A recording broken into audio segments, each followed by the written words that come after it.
this is Cash, and he has a pretty negative association with the vacuum cleaner. You can see he is attacking it as it moves across the room.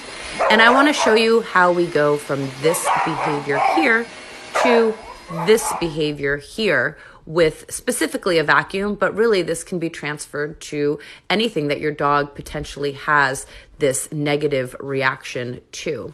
And basically what this reaction is based in is fear. You can see here how Cash wants to really get away from the vacuum, and he is being put in a position where he feels like he needs to go on the defense and go after it. But really, when it comes down to it, he just wants to move away when being confronted with the vacuum.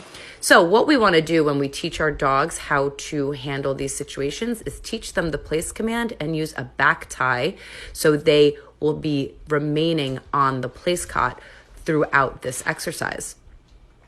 So what we want to do is start to desensitize our dogs to simply just moving the vacuum around. So you see me just even touching the vacuum caused Cash to jump up, and that was going to be the first step of his to go after the vacuum cleaner. I stopped, I put him back into a down on place, and I keep continuing the exercise where the vacuum's not even on, I'm just moving it. I reward him for staying in place. Each time Cash offers me the correct behavior, I mark it with the word good, and I will give him a food reward. Every time he does the wrong behavior, like getting up off of place or trying to come after the vacuum, I will mark that behavior with the word no, followed with e-collar pressure. I will put him back into a sit and a down on place, so to reset what he should be doing. As Cash shows me that he is having a easier time accepting the exercise and accepting the vacuum, and that his understanding of what I need him to do is clear, I am going to increase the challenges of this exercise. So I'm going to turn on the vacuum. I'm going to move the vacuum for longer periods of time, expecting him to stay in place for longer periods of time. I am also going to use distance from Cash. So the closer I get, how does he feel about that, and working on those parameters. But we are ever increasing the challenge that we're putting in front of him.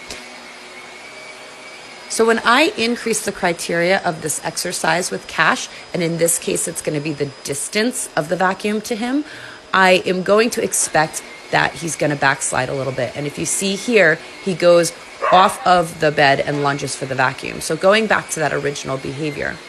So I'm going to want to take this portion of it slower, again, turning off the vacuum again if I need to, starting with it just moving slowly, maybe a couple paces, and really read my dog and their ability to manage themselves through the increasing criteria that we have. So in every step, as our dogs show us that they have a better understanding of what we're teaching them and their ability to manage themselves around these distractions or triggers, we can keep increasing the parameters of what we expect them to do when they are in the room with this object.